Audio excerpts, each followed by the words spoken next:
Ну, мы завели такую хорошую форму, фестиваль. Да, вот мы посвящаем такие фестивали таким вот интересным датам, праздникам нашим. Особенно в такой день, 8 марта. И в эти дни мы проводим, естественно, для наших женщин в качестве подарка, в качестве возможности отдохнуть в столице, да, целый комплекс мероприятий под названием «Весенний фестиваль». Это и традиционные уже для нас и квест, игры для всех поколений, и мастер-классы по рукоделию, по изготовлению различных там предметов. Значит, это лекции уже женщин, которые сделали сами себя. Допустим, у нас будет девушка, которая стала пилотом, да, и, наверное, об этом вы уже много слышали. Это артисты, это Ирина Алексеева, которая наш известный архитектор, добившийся тоже очень больших результатов в своей жизни. Вот для того, чтобы женщины могли узнать больше об этих людях и тоже проявить себя. Вот. Много проводится различных тематических экскурсий. Традиционно у нас работают выставки, игровые зоны, зоны для детей, для такого семейного отдыха. Трудно перечислить даже все вот эти мероприятия. Поэтому эти фестивали, они радуют наших посетителей и стали уже традиционными. И проводятся в рамках дня в историческом парке. Нам пришел с супругой Игорь Иннокентьевич Колодезников в этот праздник. Это для нас очень важно, ответственно. Я, конечно, этому очень рад. И супругу Игоря Иннокентьевича я хотел бы прямо в эфире телевидения сердечно поздравить с весенним праздником, пожелать вам радости, счастья, чтобы каждый день вас радовал. Вот в настоящее время одним из таких, ключевых, что ли, форм общения с общественностью республики, с разной, и со старшим поколением, со студентами, со школьниками, явился вот этот мультимедийный парк. Потому что посещение высокое, очень много мероприятий, и Дмитрий Иванович после окончания строительства был назначен директором, это вполне естественно. И вообще надо отдать должное его организаторским способностям. Очень много мероприятий здесь проходит, исключительно много.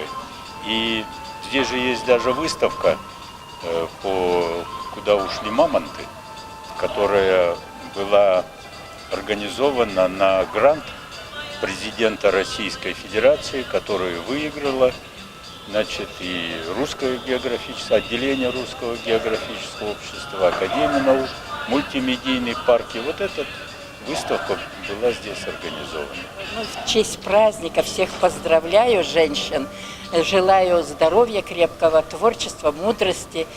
Дай Бог, чтобы радость у всех была. И чтобы женщины не сидели на кухне и что-то телевизор смотрели, а приходили сюда и показали свои таланты. Тут вот часто артисты пели.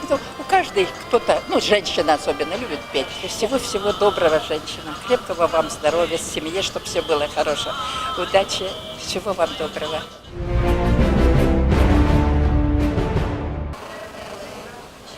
Здесь что-то происходит, интересно. А что здесь происходит, не подскажете? Мастер-класс проводится. Со своими студентами проводим мастер-класс. Это гофрированная бумага, да, из...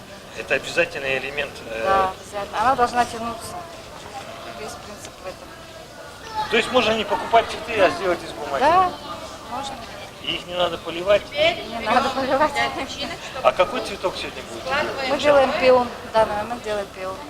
Так как это настенный цветок, мы изготовили основание. Сейчас тычинки вырезали бумагу для тычинок, затем для лепестков и будем собирать цветы.